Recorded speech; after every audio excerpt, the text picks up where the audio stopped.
Di tengah arus zaman, di mana agama tidak jarang diperalat, bahkan dijadikan alasan untuk membenci dan melakukan kekerasan, semoga sabda Tuhan yang kita dengarkan pada hari ini mendorong kita semua untuk tanpa lelah terus berusaha menghayati hidup iman, menghayati hidup keagamaan kita dengan meneladani Yesus, mengasihi Allah, rajin berbuat baik tanpa batas.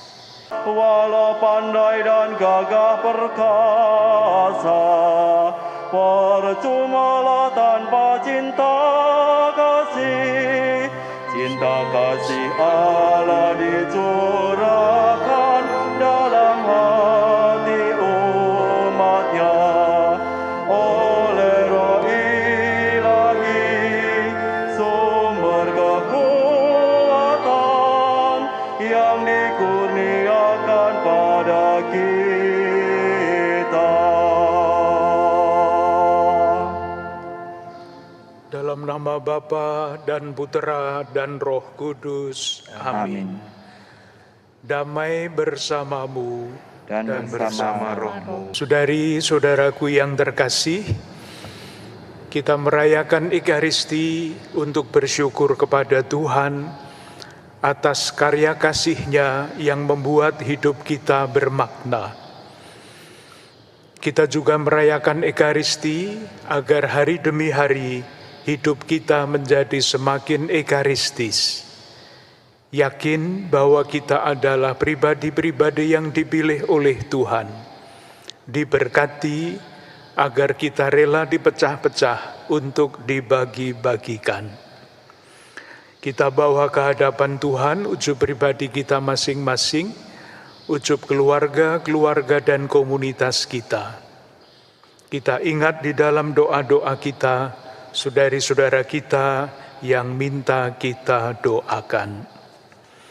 Kita awali perayaan Ekaristi ini dengan mengakui dosa-dosa kita, supaya kita layak merayakan misteri suci ini.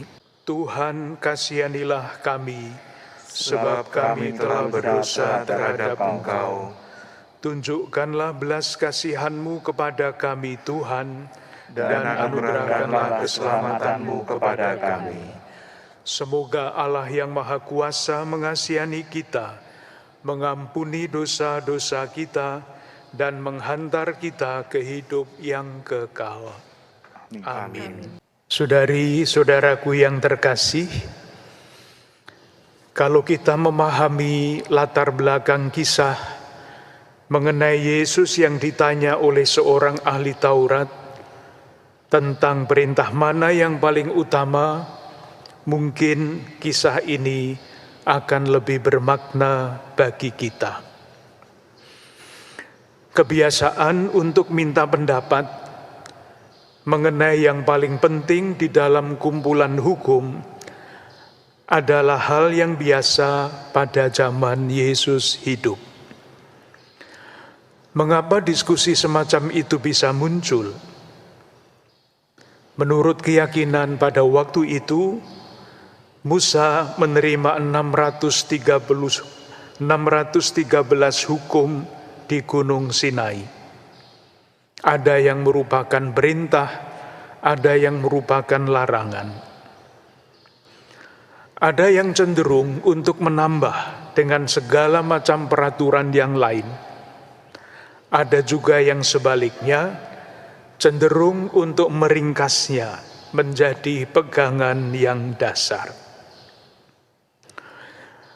Menurut cerita, pernah terjadi seorang bukan Yahudi bertanya kepada seorang guru Yahudi begini, "Ajarkanlah kepadaku seluruh hukum, sementara aku berdiri di atas satu kaki." Lalu guru itu menjawab, "Yang paling kamu tidak sukai, janganlah lakukan hal itu kepada orang lain. Inilah inti seluruh hukum. Yang lain adalah penjelasan." Guru yang lain berkata, dunia ini berdiri di atas 3 tiang, hukum, ibadah, dan karya kasih. Dan kalau kita membaca kitab para nabi Perjanjian Lama, nabi-nabi juga sudah berusaha memberikan ringkasan dari sekian banyak hukum itu. Nabi Mika misalnya menulis begini, "Hai manusia, telah diberitahukan kepadamu apa yang baik dan apa yang dituntut oleh Tuhan daripadamu, yaitu berlaku adil, mencintai kesetiaan, dan hidup dengan rendah hati di hadapan Allah." Dengan latar belakang seperti itu, mudah dipahami kalau seorang ahli Taurat mengajukan pertanyaan yang sama kepada Yesus. Jawaban Yesus amat sangat berbeda dibandingkan dengan jawaban-jawaban yang pernah ada dan beredar di lingkungan pada zaman itu. Pertama, Yesus mengutip perintah untuk mengasihi Allah. Tentu saja semua orang pada waktu itu akan setuju. Perintah ini adalah bagian dari doa yang diucapkan oleh orang-orang Yahudi pada waktu itu 2 kali sehari, pada awal hari dan pada akhir hari. Orang Yahudi saleh bahkan menempatkan kalimat-kalimat doa itu di dalam suatu kotak kecil dan kemudian mengikatkannya pada dahinya dan pergelangan tangannya untuk menyatakan bahwa dia adalah orang yang sungguh mengasihi Tuhan. Perintah kedua dikutip oleh Yesus yang ada di dalam kitab hukum, kitab Imamat. Tetapi sangat berbeda pemaknaannya. Karena di dalam hukum yang asli, perintah kepada sesama itu berarti sesama bangsa, orang-orang sebangsa. Yesus menghilangkan batasan itu sehingga mengasihi sesama menjadi perintah yang tanpa batas. Dengan demikian di dalam jawaban Yesus terdapat 2 hal yang baru. Yang pertama, menyatukan kedua perintah itu menjadi satu dan menghapus batas-batas di dalam perintah kasih. Dengan cara itu, Yesus menegaskan bahwa satu-satunya jalan untuk membuktikan bahwa seseorang sungguh mengasihi Allah adalah dengan mengasihi sesama tanpa batas-batas apapun. Saudari-saudaraku yang terkasih, yang juga menarik adalah pernyataan ahli Taurat bahwa mengasihi Tuhan dan mengasihi sesama adalah jauh lebih utama daripada semua korban bakaran dan korban sembelihan.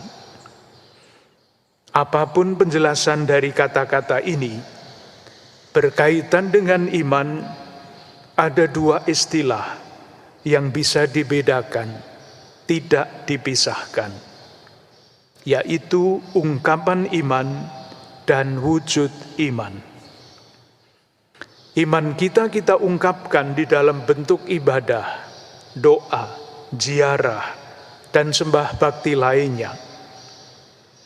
Bersamaan dengan itu, iman perlu juga kita wujudkan dengan mengasihi sesama dalam arti yang seluas-luasnya.